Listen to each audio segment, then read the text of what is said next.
If you've spent literally any time in the corporate world, you know we absolutely love our buzzwords. I mean, we really love them. But do they actually work?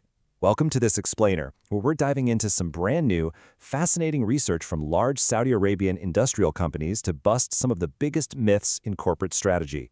Today, we're putting all those flashy buzzwords to the ultimate test, using hard, empirical data.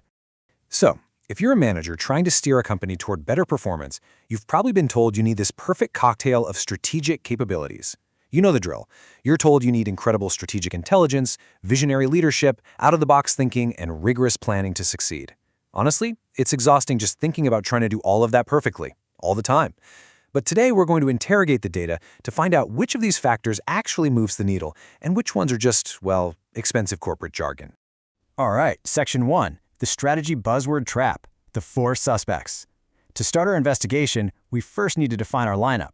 These are the 4 pillars of strategy, and they're based on something called complementarity theory. Now, that theory basically suggests that all these strategic practices are meant to work together. The whole idea is that doing more of one activity magically increases the returns of another, creating these beautiful synergies that boost your overall business performance. Let's take a quick look at our suspects. Suspect number 1 is strategic intelligence. Think of this as your company's radar.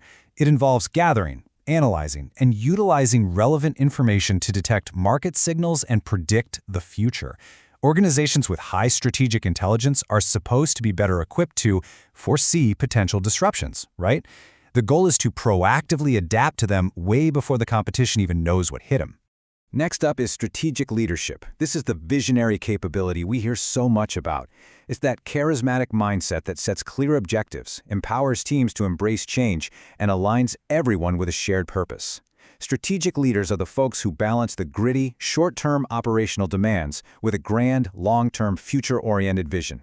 Third, we've got strategic thinking. This is the really fun whiteboarding phase. While planning is often pretty rigid, strategic thinking is your creative, divergent thought process. It requires looking at the holistic picture, stepping back from the day-to-day grind, and moving way beyond incremental improvements to pursue bold, transformative initiatives. It's all about exploring possibilities and embracing complexity. And finally, there's strategic planning. Compared to the others, this is the highly structured, analytical, and, let's be honest, almost mundane framework. It is the systematic process of setting long-term goals, deciding exactly how to allocate your resources, and ensuring all your daily organizational activities are strictly aligned with your broader objectives. Moving on to Section 2, testing the theories in the Saudi Arabian context. To see if these 4 pillars actually improve business performance in the real world, researchers needed to look outside the standard Western-centric business literature. So they turned to the manufacturing sector of a rapidly diversifying, highly dynamic economy, Saudi Arabia. The researchers actually surveyed 241 managers from large Saudi industrial companies.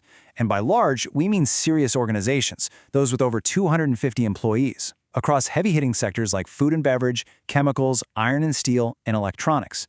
The stakes here are incredibly high. They took all the survey responses and analyzed the data using a rigorous method called PLS-SEM. You can just think of it as a heavy-duty statistical magnifying glass that's absolutely perfect for untangling really complex management relationships. Now, the research model tested 8 distinct hypotheses. First off, they wanted to see if our 4 pillars, intelligence, leadership, planning, and thinking, directly boost business performance. But they also introduced a potential magical moderator into the mix, strategic flexibility. The theory here was that a company's ability to be flexible and agile would enhance the performance of all these other strategic factors. Which brings us to Section 3, the surprising result, the plot twist. Based on literal decades of management theory, the expectation heading into this study was that all of these strategic capabilities would prove universally vital. Complementarity theory told us they should all work perfectly together. But the data had a completely different story to tell. Here is the massive plot twist. When the math was finally done, reality completely shattered the expectations. Believe it or not, 3 out of the 4 strategic pillars failed to make any significant, measurable impact on business performance whatsoever. No impact at all. When you break it down, it's basically a wall of not supported results. Hypotheses 1, 2, and 4 completely failed. Strategic intelligence? Not supported. Strategic leadership? Not supported. Strategic thinking? Not supported. And what about that magical moderator we talked about? Strategic flexibility? Also not supported. It turns out that the mundane, highly structured shield of strategic planning, Hypothesis 3, was the absolute only thing that actually slayed the dragon and reliably improved performance. So, Section 4, Why Planning Wins. We really need to understand the power of structure here. Why in the world did the unglamorous, highly systematic process of planning win out over the flashy, exciting buzzwords of visionary leadership and creative, out-of-the-box thinking? Well, the researchers put it pretty bluntly. In highly volatile and dynamic environments, like the diversifying industrial sectors of emerging markets, companies succeed not just by having clever ideas, but by laying down a rock-solid foundation. You win by setting long-term goals, budgeting efficiently, optimizing exactly where your resources go, and rigidly sticking to your actionable strategies. But what about the failures? Why did they flop? The data suggests that in large industrial firms, having a high-level strategic intelligence system might just take a back seat to basic operational efficiency. As for leadership, sure, being a visionary is nice, but it isn't the key differentiator for financial success in this context. Strategic thinking likely failed because, let's be real, companies often have these great creative thoughts that never actually get executed or aligned with their real goals. And finally, having a flexible, agile culture just doesn't automatically translate to the bottom line if you don't have the structured foundation of a real plan to anchor it. All right, Section 5, Lessons for Leaders, Where to Invest. Let's see how you could apply these hard data findings to actually optimize your own company's performance, regardless of what industry you're in.